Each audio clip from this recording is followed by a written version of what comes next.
Bonjour à tous et bienvenue pour ce web vidéo hebdomadaire du mercredi midi.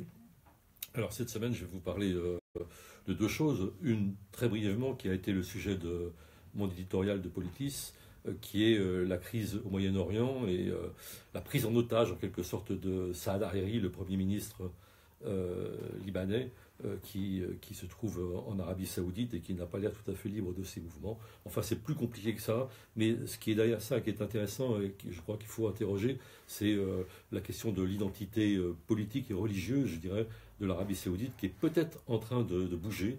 Et ça aurait en effet une influence internationale qu'on a du mal encore à mesurer. Donc c'est le sujet de mon éditorial.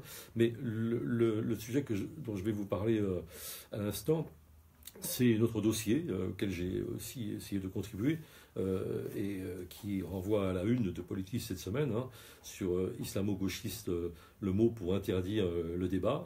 C'est quand on a croisé Tariq Ramadan ou partagé parfois des tribunes avec lui dans des réunions publiques, on est complice d'une part, et puis islamo-gauchiste ensuite. C'est un mot qui en effet est tout à fait disqualifiant, et il faut s'interroger. On s'est interrogé cette semaine sur le sens de ce mot et surtout la manœuvre qui consiste à essayer de discréditer ceux qui ont fait ce choix. Et moi je reviens en profondeur sur ce choix, qui n'est pas un choix de gens qui sont tout à fait niais et tout à fait naïfs, mais qui est parfaitement pensé. Alors un mot d'abord sur l'émergence de ce débat d'un seul coup, et la raison de l'émergence de ce débat, c'est ce qui me choque. C'est que en fait, il se révèle que Tariq Ramadan serait coupable, je dis serait parce que la justice n'est pas encore passée, coupable de turpitude sexuelle et de viol, de crimes épouvantables.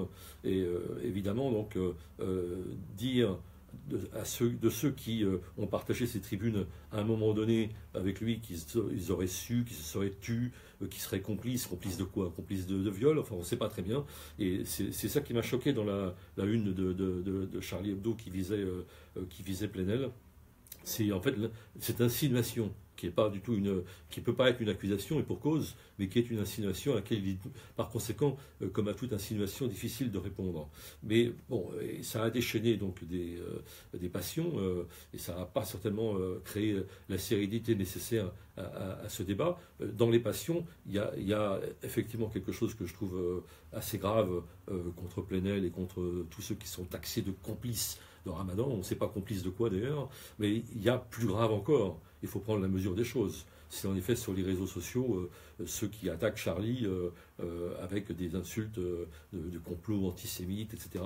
Et ça, et des menaces de mort par conséquent. Et ça, effectivement, surtout avec ce qui s'est passé en 2015, je pense que nous avons tous le devoir de nous élever contre ce genre d'amalgame, de violence verbale dont on sait qu'elles peuvent conduire à des violences tout court. Mais pour revenir au débat, parce que ce qu'on a essayé de faire dans Politis cette semaine, c'est de se calmer un tout petit peu, de baisser un petit peu d'un ton par rapport à ce débat et d'aller au fond. Qu'est-ce que c'est que les islamo-gauchistes? Alors d'abord, c'est disqualifiant et je ne me sens pas du tout ni islamo ni gauchiste, mais on voit très bien ce que ça vise. Mais en fait, moi j'aime mieux un terme qui nous renvoie à la situation en Algérie en 90-91. Il y avait les éradicateurs et il y avait les dialoguistes. Car on sait que cette ligne de fracture qui court aujourd'hui en France, au sein de la gauche en particulier, elle commence à se dessiner à partir de cette situation algérienne de 90-91. Vous vous souvenez, quand les élections, le processus électoral a été interrompu par les militaires parce que les islamistes du FIS étaient en passe de l'emporter. Et on sait ce que ça a donné. Ça a donné, on a renvoyé une partie des islamistes dans le maquis, il y a eu des manipulations du régime, etc. Enfin, à la fin, 300 000 morts. Donc la vraie question est celle-ci, c'est-à-dire, est-ce qu'il aurait fallu continuer le processus électoral, au risque de voir en effet les islamistes l'emporter, et les intégrer dans le champ démocratique, ou est-ce qu'il fallait en effet faire ce coup de force, éradiquer, anéantir, etc.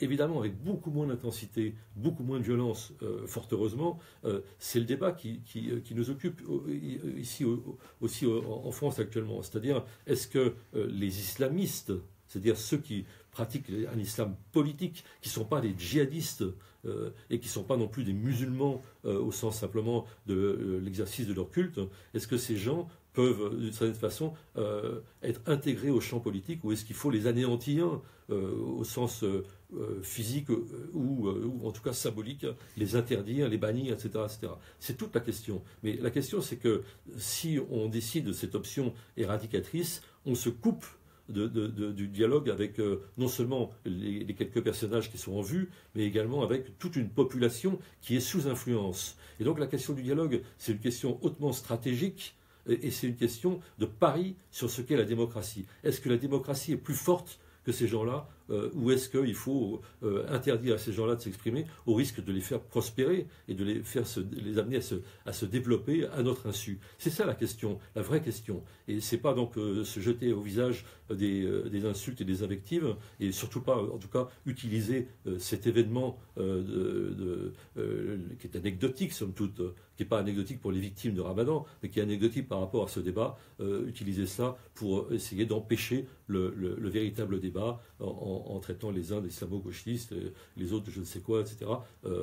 C'est vraiment la terminologie qui avait cours au moment du conflit algérien qui me semble le bon. Les dialoguistes, ceux qui font le pari de la démocratie, que la démocratie sera plus forte, et puis les éradicateurs, ceux qui pensent que ceux qui veulent faire de l'islam, disons, un islam politique, n'ont pas droit de citer dans le champ politique et n'accepteront pas les règles de la démocratie. Voilà le fond du débat. Et essayons de le mener avec sérénité. C'est ce qu'on a essayé de faire cette semaine dans Politis.